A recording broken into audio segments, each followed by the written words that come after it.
Mr. Young.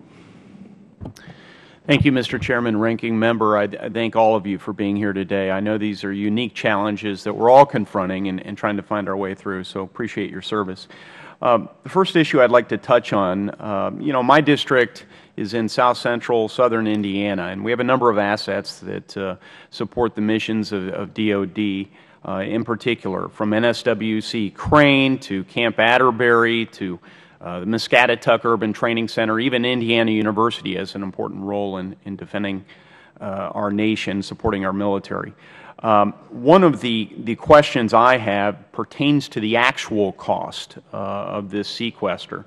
This committee has received testimony from a number of industry experts, including a former deputy director of OMB, who has testified to the fact that the actual budget impact of sequestration is going to go far beyond what's in the Budget Control Act, $55 billion in FY13 top-line reduction. Instead, informally, the committee has heard estimates of $70 billion for equitable adjustments to contracts, or, by my calculation, what is 50 cents on the dollar. Ash Carter has also referenced this so-called hidden tax. I'd ask Mr. Hale if you could answer, do you agree or disagree with this observation, and why? And if you could give us an estimate of how much in additional cuts could be required as a result of contract cancellations, claims, personnel severances, and other things, please let us know. Well, let me start by trying to clarify a bit how sequestration would work. If we've already signed a contract and obligated the funds, especially with prior year money, that contract's not going to be affected. Obligated balances, prior year obligated balances, are not affected by sequestration. So I would not anticipate that contracts signed before January 2nd are going to be significantly affected. They won't be canceled, and so we won't encounter fees in that regard. Now, we would be forced not to pick up options. We would be forced to change contracts that were planned to be signed after January 2nd. We would be forced into some personnel actions in the civilian area we would have to.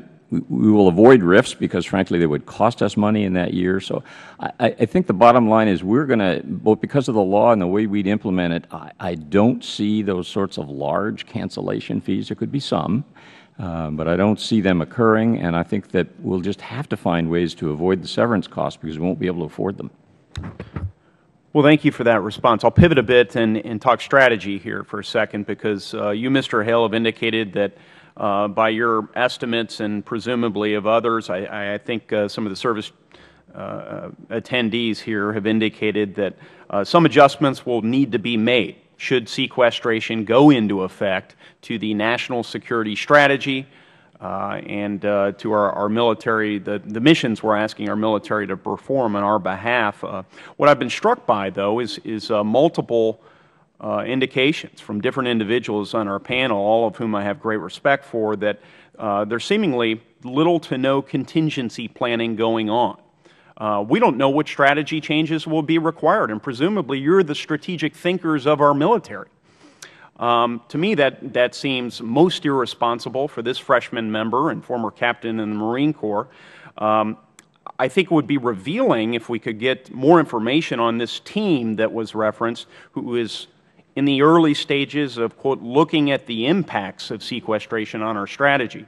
That would be revealing, I think, because it would tell us what risks are in fact regarded as greater and lesser risks to our nation, what missions we're going to ask our military to perform in the future, and we could infer from the changes to our strategy what missions are of higher and lower priority, and finally, we could determine which spending is more important or less important. This is exactly the sort of analysis we don't receive on this committee, and therefore we're asked to make superficial spending decisions based on parochial interests and the limited information we receive from the administration. So if we could get any information, I would most appreciate it. Thank you, gentlemen, again for your service.